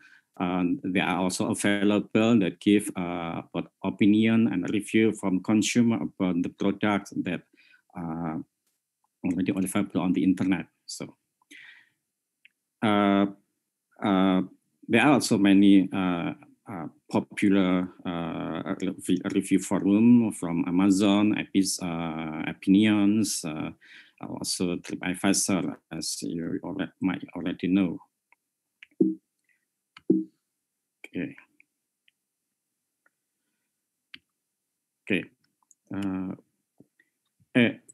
On-the review is very important for us. The study revealed that about 91% consumer regularly or occasionally read online review, and many of them trust the online review as the same as they trust with review from personal recommendations also. And maybe about more than 50%, roughly about 60% consumers going to the online review before they decide whether to buy a product or not. So the role of the online review is very important here. This is not questionable about that. Oops. Okay. There are also some study that look at category that usually consumer take a look, and this shows the top of them mostly use a consumer look at the electronics, clothing, and also beauty care. That's the top 3 that mostly use consumer look at the review and also before they buy the product online or maybe also on the local store. So this just show the importance of this review. Okay, however, with a lot of number of reviews that are available online, there are also many problems because there are so many. So it's like that we are also overwhelmed with the information overload. How we can collect all the opinion? How can I read them all? Why so many reviews that are contradicting each other, and so on and so on. So there would be a problem also with that many review online. So one of the solution to this is developing summary for these opinions, like extracting product opinion from various sources and summarize visually the statistic of every aspect of the product.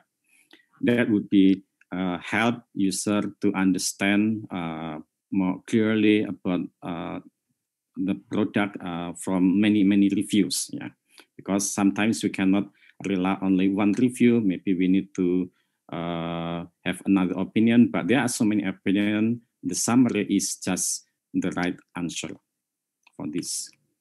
There are so many research questions regarding this opinion summary session, such as how we can integrate opinions from multiple sources, how can we extract opinions, how we can summarize opinionated text, or we can visualize the summary, and so on. So I'm not going to go through all of these research questions, but rather I would like to give you some overview how we can come up with the solutions about creating a summary of opinions. Okay, these are the steps that are required to generate the summary.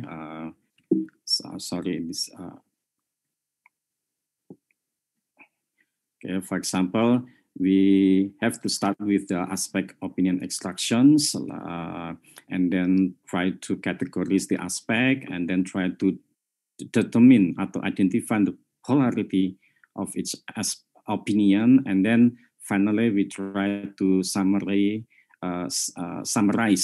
and visualize all the statistics that we can get from the previous processes. These are basically the steps needed to generate the opinion summary, and I will go through some of these techniques. Yeah, maybe not as detailed as not very detailed, but give you an idea how various method has been try to address all of these tasks. Okay, I'm starting with aspect on opinion summary sessions. Yeah, basically there are two major methods that can be used. The first is based on frequency, appearance of particular words or keywords, and then second is based on the syntax. Yeah.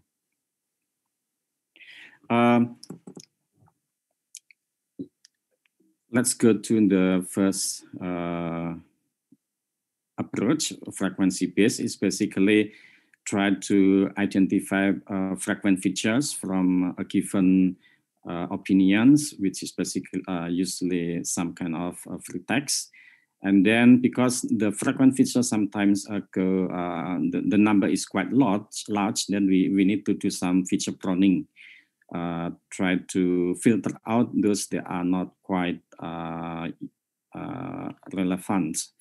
And then we can extract the opinion word and also opinion orientations. Yeah, opinion orientation means that we try to whether this opinion tend to be positive or negative. And finally, also we can try to get the main idea of the orientation of the sentence, whether the word sentence tend to be a positive review or a negative review. There are also a lot of methods that has been developed by approach based on syntactic. The first one is by Turney that tried to extract candidate sentiment based on post-type patterns. This is based on the premise that adjectives basically are good indicator of subjectivity, and then try to identify phrases that contain adjective or adverbs by using part of speech tag, and then try to estimate the semantic orientation of each phrase. And this is the table shows example of the post-type pattern. If given this pattern, what we can extract from this pattern about the sentiment.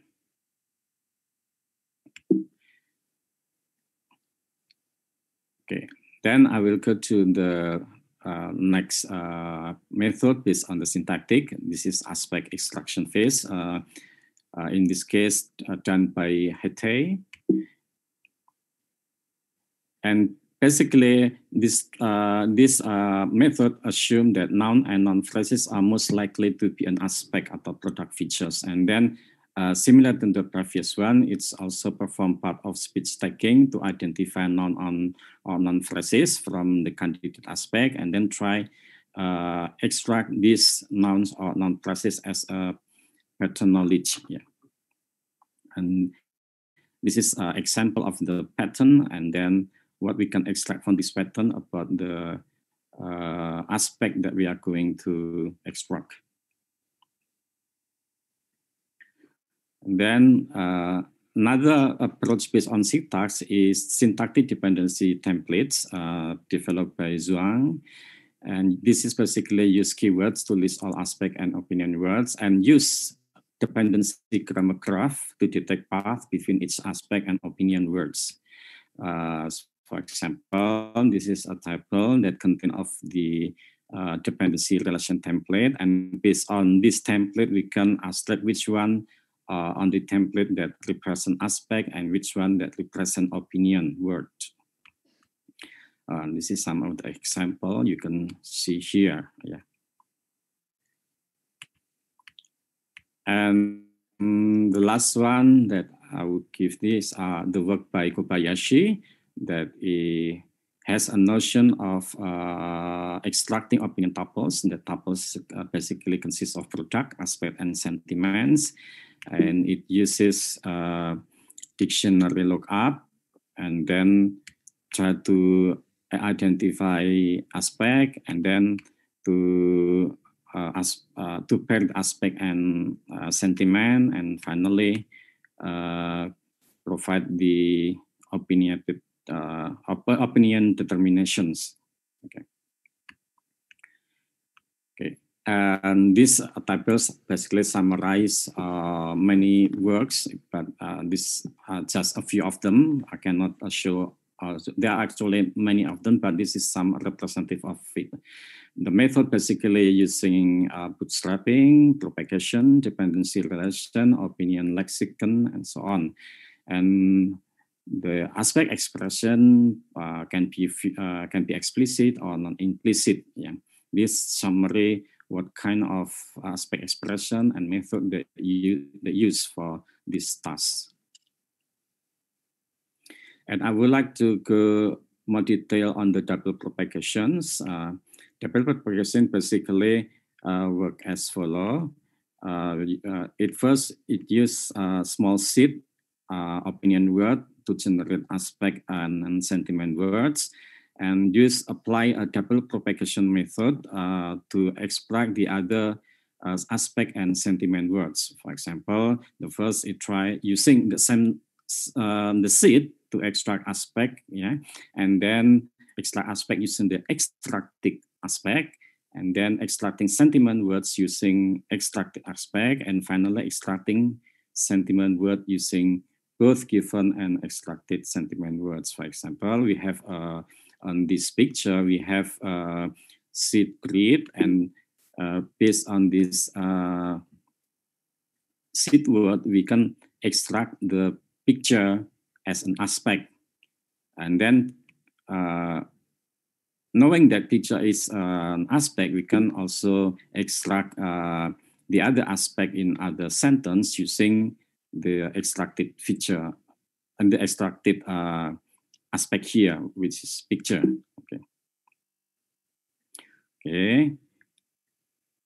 And then for the number 3, we knowing that we already have several extracted aspects, we can use the extraction effect to extract sentiment words in another sentence. That's the way the method propagate from one sentence to another using these rules, and so on until all sentences that can be reached through this propagation process are extracted. However, this is a good method, but also still poses a problem, because usually in this method, the original double propagation method using only adjective opinion words as a seed set. But this has a problem because in this case, there are words such as noun, or in this case, camera, on the 5th sentence cannot be extracted because the propagation is disconnected from the rule. And in particular, to address this problem, in part of our research, we have developed what we call clue propagations. In this case, we have a set of clues that we can use to continue the propagation process. We call it clue opinion words, clue entity expression, clue verb expression, and clue modifier. With this kind of clue, we can extract, for example, camera and bed, and in the 5th sentence. So this basically clue based on a verb and noun-based relations. Okay. Okay. The next step after extraction of the aspect is aspect categorization. It's basically identifying 2 or more aspect terms with the same context. For example, I show here image, photo, looks. I try to identify these 3 different words as the same, basically the same aspect, relating to image. And another example, for example, lens, aperture, and optics, and also filter, is basically these words is the same aspect relating to lens and so on. That the idea of the aspect categorization, because an aspect can be described in many different words. So we try to gather this different group of words that represent the same aspect. That's the main idea of the aspect categorization. There are also a lot of approaches that has been done to address the aspect categorization, such as using dictionary, or using semi-supervised, or using the topic modeling, or using state-of-the-art technique like word-to-vector. Okay. For the aspect categorization based on the dictionary, this is the simple one, but it also have some cons, like it depends on the domain, and that's the main problem. And using word embedding like word-to-vector, this is not domain dependent, domain independent, but it needs a big corpus. So there are some trade-off in this idea, but the idea of word embedding here is based on the fact that humans basically can determine the meaning or closeness of the orientations of words. So we must look at the content to see other words that having similar context. Okay, this shows some technique that has been developed using WordNet. Yeah, the structure of WordNet with some variation. The first one path based purely using WordNet, and the second path involving the depth on the concept in the WordNet, and the third one is also using information content. And okay, just a little technique, some formula about how each of the formula in its approach using WordNet is developed, such as the shorter path or using WordNet MDEV, and also this technique for the similarity based on path and information content. Yeah. Next, the state-of-the-art approach for aspect categorization using word-to-fact, as some of you might already familiar with this, but word-to-factor basically try to represent each word with some feature factors. Yeah. It represents a set of factor of numbers. Yeah, that has been extracted or learned from a corpus, a big corpus. And then the similarity between words can be calculated based on the closeness between these factors. That's the main idea. Okay. Then here summarize the different type of corpus that has been used for getting the knowledge for aspect categorizations. Okay, next I go through the polarity classification. This is the third step that we need to do before we going to the summary generations. This, as I mentioned before, polarity classification, basically we try to get determine the orientation of opinion, whether this is positive, negative, or neutral.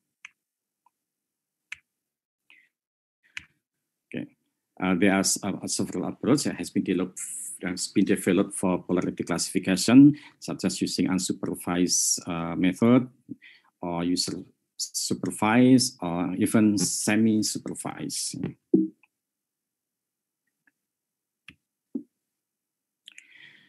And for the polarity classification for the learning using supervised, the pro is the good thing on the advantage is capture context to some extent, and basically all kinds of information can be potentially be cast as features, but it also has some cons that it depends on the quality of labels, and sometimes you have to open sufficient label for some domains. I think it's typical for supervised method that in some cases, in some domains, labels are difficult to obtain. And also, usually features considered for polarity classifications. This is some example feature that uses based on syntactic, and there are also features based on semantic that try to leverage the meaning of words. But usually, if we talk about semantic approach, it tends to be more difficult. It's more complex. And finally, I will go through the summary generation and visualization. Before this, we already get from the opinions, product review, a set of aspects and their opinions, and then category the aspect, and then we already have the polarity of classifications, our sentiment for each of the opinion extracted before, and finally we need to present them as a summary and even to visualize it for easy interpretation. Okay, basically there are two main approaches, which is the traditional summary sessions, and the other is based on the aspect summary sessions. Based on traditional summary session, usually we have a short summary text without considering aspect and sentiments, but only try to get the most important sentence, and then we just simply use that as a summary.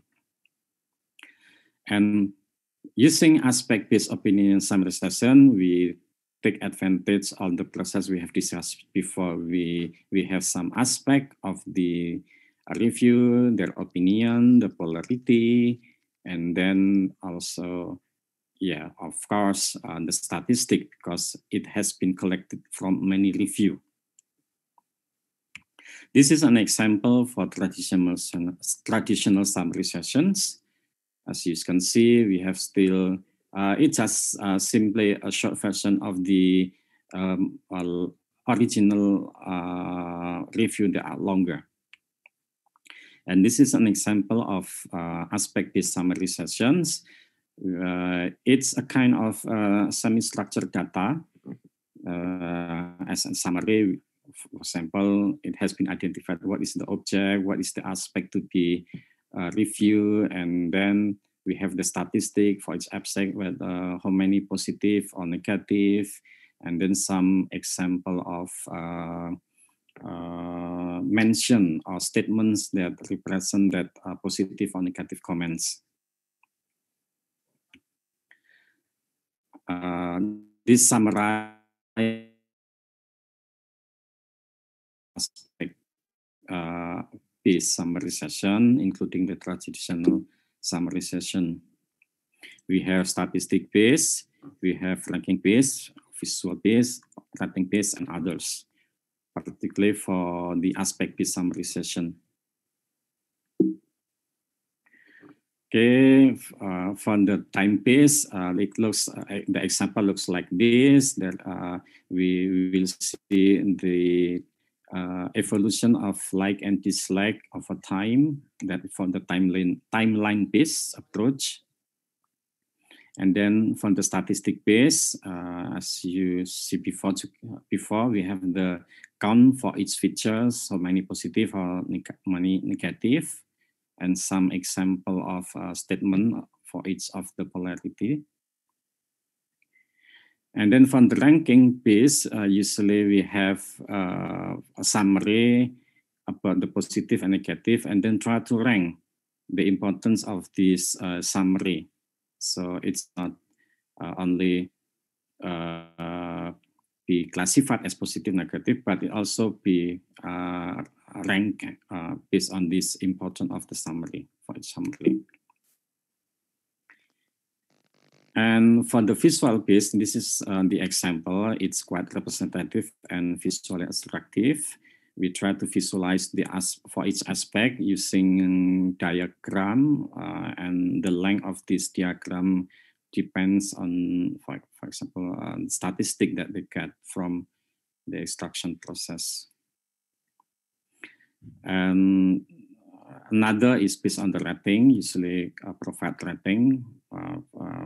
There are many rating has been developed by previous researchers. Can be based on even to like and dislike is also rating, including 5 scale, 10 scale, or 100 scale.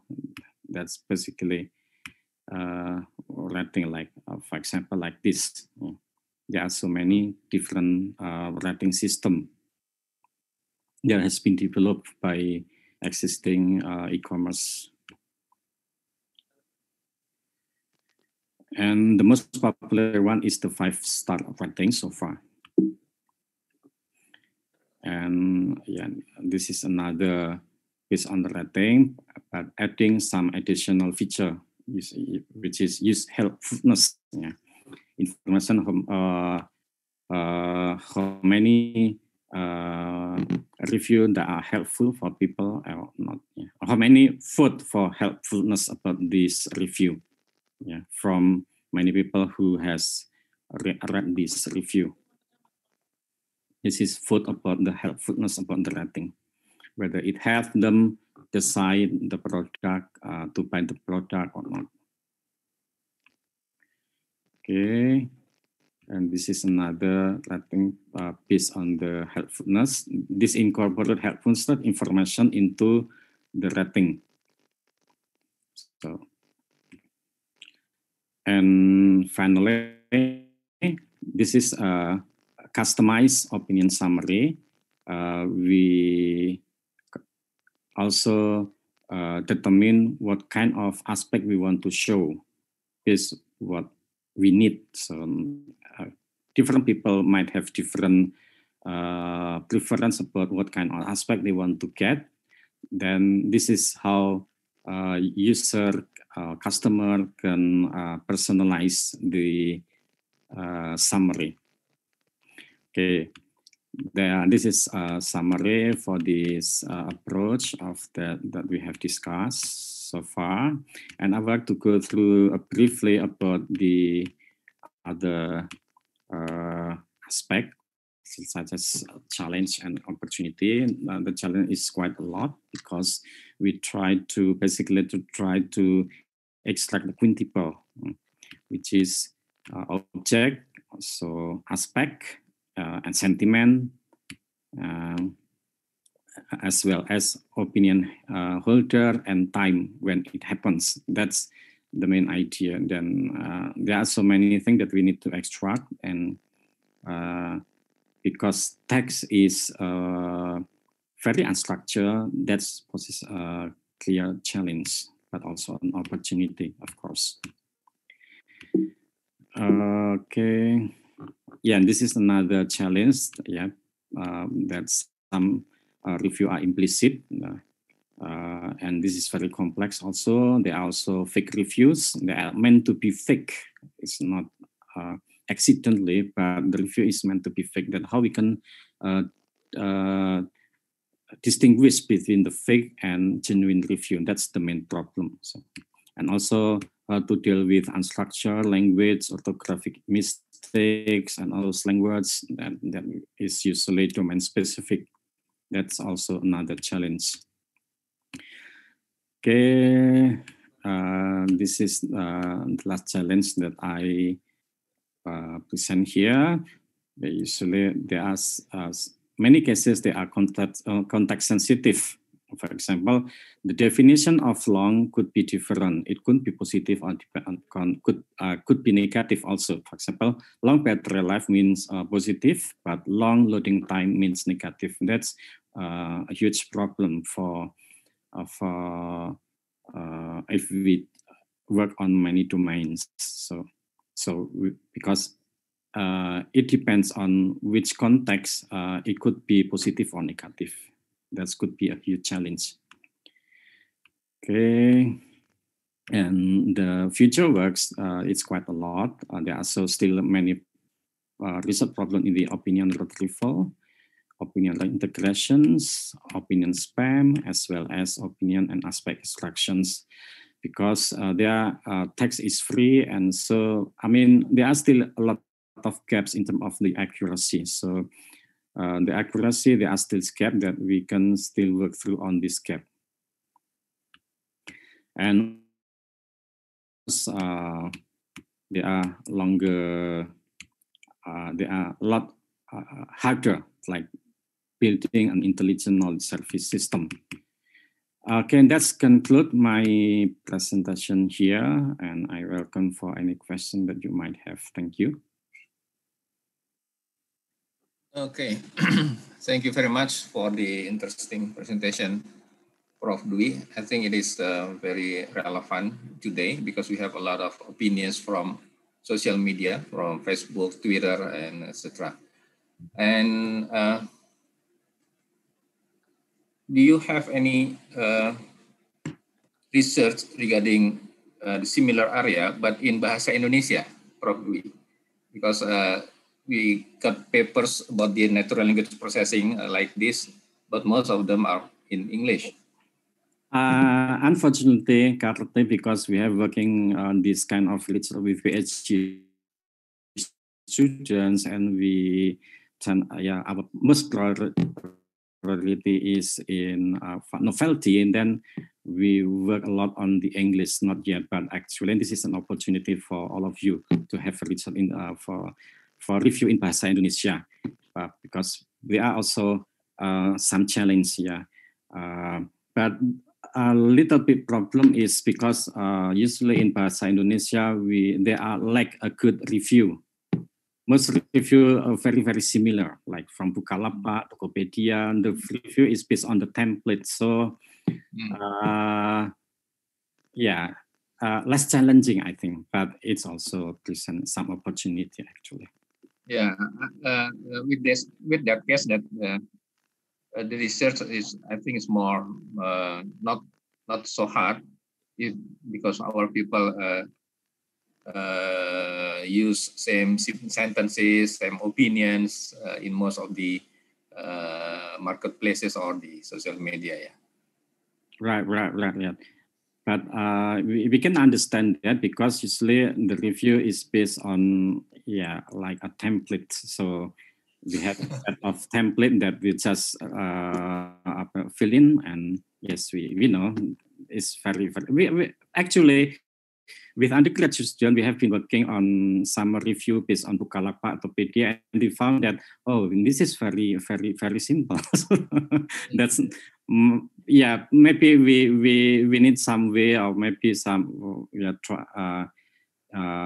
if there is a good review in Bahasa Indonesia, there will be a good opportunity to ask follow us.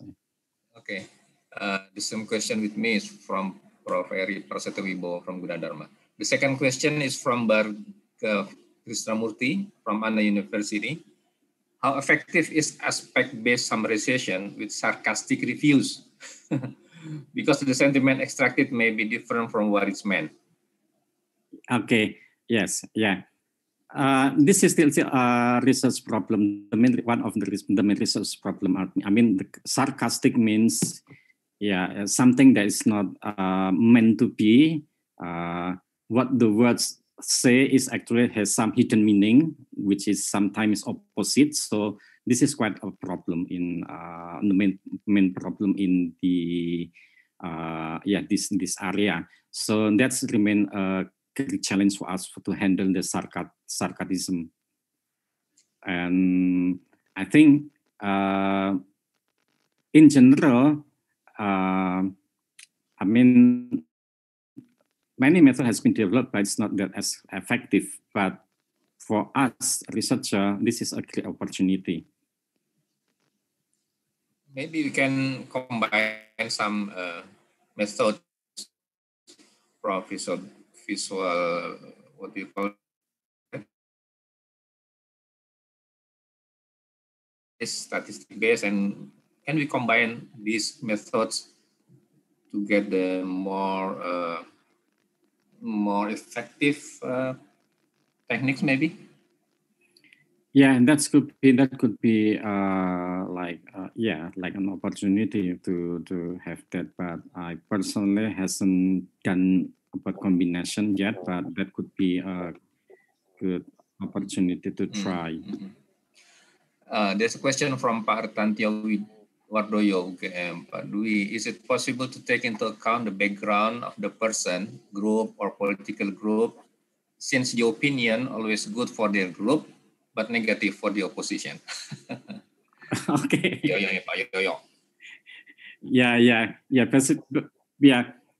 Basically, that is an interesting research issue. I mean, if I cannot answer, it means there is a research issue that we need to take a look. Yeah, usually, in my previous work, we assume that this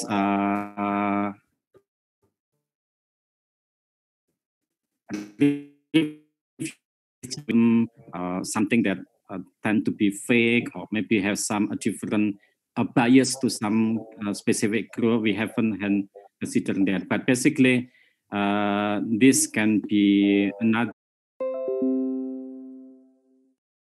comment on this because it's still strange to me. I haven't read about the GPT-3. Or maybe you can tell us a little bit about it. Okay. This is the research from Facebook, maybe, yeah, about Facebook, yeah. This research, I think, about how to explore about NLP, and then the machine is automatically understand what humans speak, what human write, and so better. Yeah. Humans. If we can develop a method that can understand the deep meaning of every word that can be expressed by human, that would be a huge advantage from this research, because basically that's the main problem. And the approach that we do is something that currently available and easy to use by many researchers, and so that would be a good advantage, I think. Okay. Okay. Thank you, Prof. B. Thank you, Prof. Benny. There is one question from Pak Johannes Fajar from Telkom University. Thank you, sir, for a good presentation. I want to ask, for example, if there is an opinion that says that the camera is good for taking photos, especially in good light conditions, but is not good at taking low light photos. Is it still concluded to be good? ambiguity sentences. Yeah. I mean, with the method that I talked before, it is difficult to extract the polarity. I mean, the tendency whether this is a good or not, because there are some mixed information in that sentences. Yeah, that's including sarcasm is similar to this. The challenge is similar to this sarcasm. What I have thought is something that is tend to be don't have this kind of complete information in the in a series for a sentence. But I consider something that like a challenging. One of the research problem is handling this kind of situations, I think. Yeah, so this basically your question is something that, yeah, everybody in this area know this is a challenging question that not everybody not yet solved that kind of problem. How about the new words? Because the language is growing and new words come from time to time. So is it still possible to detect new words? Yeah, okay. This is out of vocabulary words. Usually, main problem. We assume that we already know that words. So if this is new, there are usually some error. There are some learning process try to incorporate that new word into the model. But usually, yes, we can handle that. But usually, we make a mistake from the first time, and then that could be used to improve the next modeling. Okay, thank you, Prof. Dwi. I think we have come to the end of the session, and we cannot give applause, yeah, because by virtual we cannot give applause. Thank you very much. Okay, as a token of appreciation, we would like to give a virtual plug for Prof. Dwi. I invite Prof. Benny to give a plug. Prof. Dwi, on behalf of ICIC committee, I would like to thank for your presentation. This is very interesting. And Prof. Dwi, your talk will give us much information about the state of the art of research in opinion summarization and the process of summarizing opinions. And finally, give us the grand challenge and opportunity in opinion summarization. Prof. Dwi, on behalf of ICIC committee also, I give a token appreciation. Please accept our appreciation. Thank you very much. Thank you, Prof. Dwi. Thank you. Okay, ladies and gentlemen.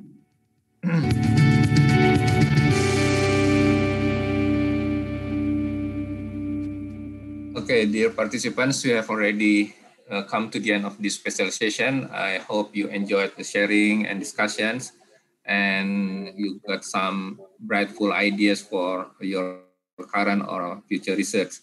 Before closing the session, I would like again to thank you very much to our guest speakers, Prof. Abdul Wahab and Prof. Dwi, and also Prof. Benny. And thanks to all the participants that have already give questions and also listening to the session.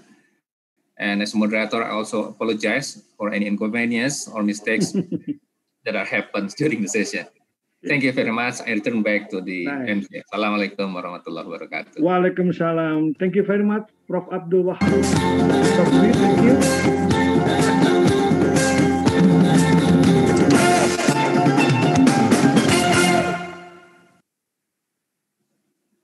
Thank you, Mr. Prihandoko, and also our keynote speaker for fruitful presentations.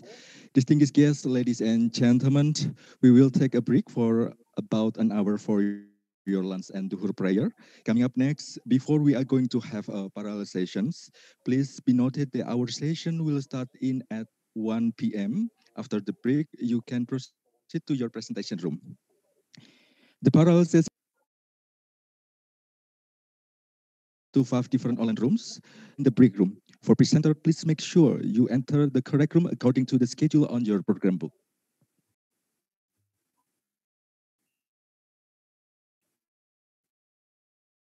Ladies and gentlemen, thank you for your participation. After break, the registration will be opened at 12:50.